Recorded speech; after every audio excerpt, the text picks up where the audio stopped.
The early childhood development and services pathway involves caring for the psychological, physical, and intellectual development of children from infancy through adolescence.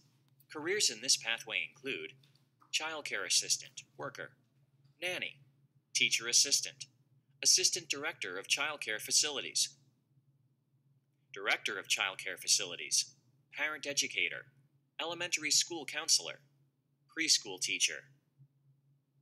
Individuals in this pathway nurture and teach children in childcare centers, educational institutions, individual households, family childcare homes, and before and after school programs. Professionals in these careers care for children and aid in their development of social and language skills. Many parents entrust the early education, care, and safety to these professionals. For many families, both parents have careers and are not able to be at home caring for their children. For this reason, careers in this field are very important to facilitate child development. Being a director, it's kind of like you have to just work your own schedule, but I try to make sure that the teachers know that I'm here. So I come in at 8. Usually I sit down, make sure that all teachers have their supplies, make sure any parents that are coming inside the door are getting greeted, and, kids are getting hugs when they're coming in. And once I get started, I make sure that the kitchen is running good, making sure that they're not behind. Once that's done, I come back to my desk.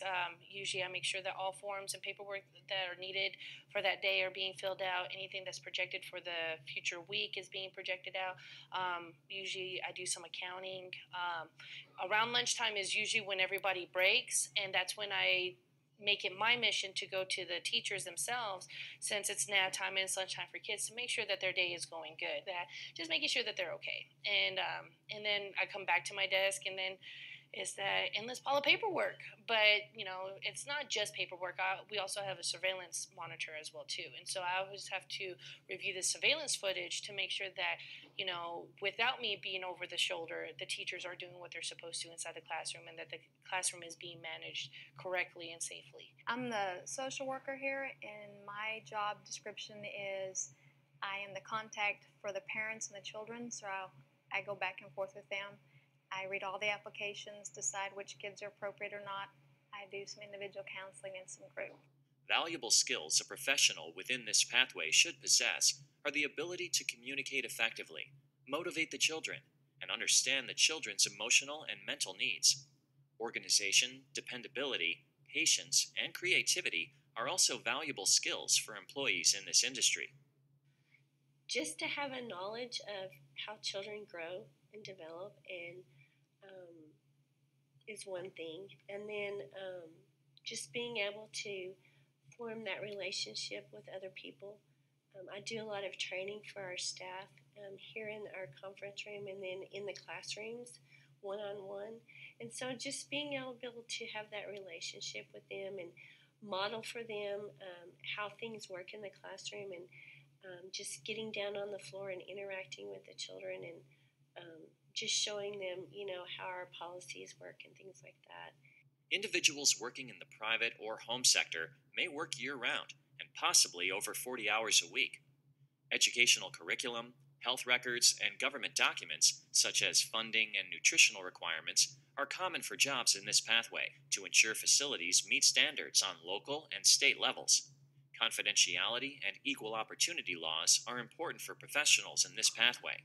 Being the director means that I'm in charge of financial feasibility for the whole entire daycare, setting out budgets, working out payroll, how much money do I have to buy toys, how much money do I need to spend on food, working with different government departments, because there's government subsidies that pay for childcare for low-income families, and there's food programs that reimburse us for the cost of buying nutritional foods, as long as we give very nutritional meals, making sure that we get all the food groups in there, and that kind of regulations makes my job, have a little bit additional paperwork. I'm also in charge of making sure that first and foremost, this daycare center is running within the guidelines that are set by the family Department of Family and Protective Services, making sure that there's not too many kids for one teacher, making sure that the teachers are, are trained and are able to deal with kids.